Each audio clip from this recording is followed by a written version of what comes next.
This is Michael Knorr with my top 10 choices for the best residential architecture of all time.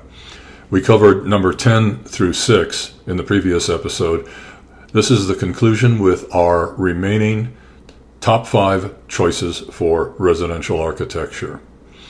Again, my criteria for this are uniquely creative homes that make a difference in advancing good architecture and limited to works of architecture located in the United States.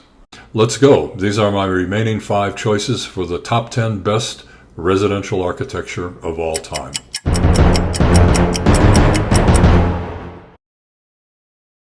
Picking up at number 5, the Farnsworth house by Mies van der Rohe is a classic minimalist attempt to redefine shelter. If you hate clutter and crave simplicity, this might be your perfect residential choice. To this architect, God is in the details. Number 4 is Case Study House 22, designed by Pierre Koenig.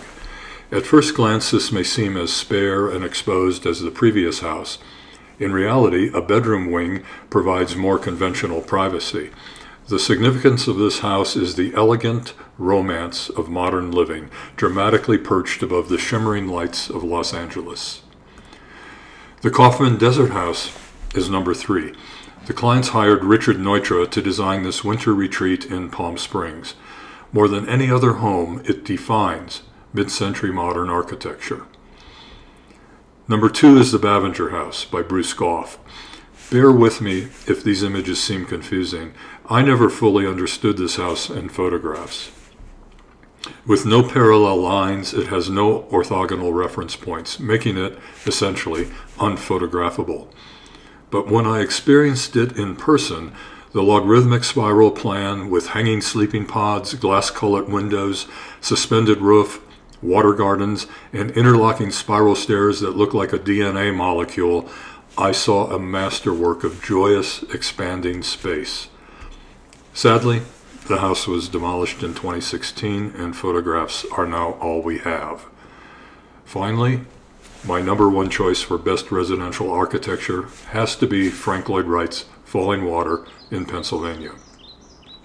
Built in 1939, when younger architects were biting at Frank Lloyd Wright's heels with a newfangled international style, Wright, then 72, said, in effect, "I'm still here, and I can do this modern thing better than anyone else."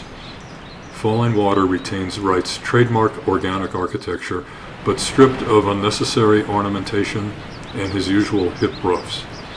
Adhering to Wright's philosophy, the house does not sit on the landscape, but rather emerges from it as a natural extension of Mother Nature.